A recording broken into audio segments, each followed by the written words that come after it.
आखिरकार इजराइल ने अपना बदला ले ही लिया। कल देर रात ईरान पर हमला कर इजराइल ने एक साथ 100 रॉकेट ईरान पर दागे और सैनिकों के ठिकाने को अपना निशाना बनाया। हालांकि इस हमले में किसी भी ईरान के व्यक्ति को कोई हानि नहीं पहुंची है, लेकिन अब ये बड़ा सवाल खड़ा होता है कि क्या ईरान अब इजराइल से इस हमले का बदला लेगा? क्योंकि जब ईरान ने इजराइल पर हमला करा था 1 अक्टूबर को, तब ईरान ने कहा था कि अगर इजराइल ने इसका पलटवार किया तो फिर जो अंजाम होगा वो पूरी दुनिया देखेगी।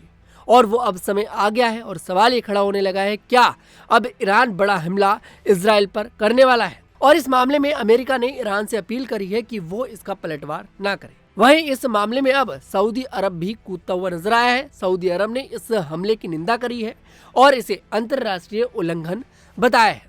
लेकिन यहाँ पर यह देखना दिलचस्प होगा कि अगर ईरान के साथ सभी मुस्लिम देश अगर आ जाते हैं तब इजराइल का क्या होगा, क्योंकि ईरान कमजोर नहीं है। सऊदी अरब का इस हमले के बीच में बोलना कहीं ना कहीं बड़े संकेत देता है कि मुस्लिम देश शायद एक साथ होते नजर आ सकते हैं, क्योंकि सऊदी अरब ने यहाँ पर इस हमले की निंदा करी है।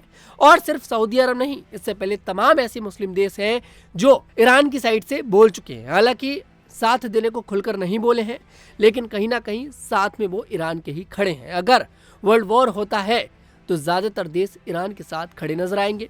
लेकिन इजराइल ने जो पलटवार किया है, क्योंकि जब देखा गया इजराइल कभी भी एकदम से अपना पलटवार नहीं करता है, कुछ समय का इंतजार करता है, उसके बाद हमला करता है। ऐसे में इजराइल ने कल देर रात हमला करा और अब पूरी दुनिया में सिर्फ यही चर्चा हो रही है कि आखिरकार अब इजराइल का हश्र क्या होगा। क्योंकि अगर सभी मुस्लिम देश एक साथ हो जाते हैं तो शायद इजराइल की जो मुश्किलें हैं वो बढ़ती हुई नजर आ सकती हैं।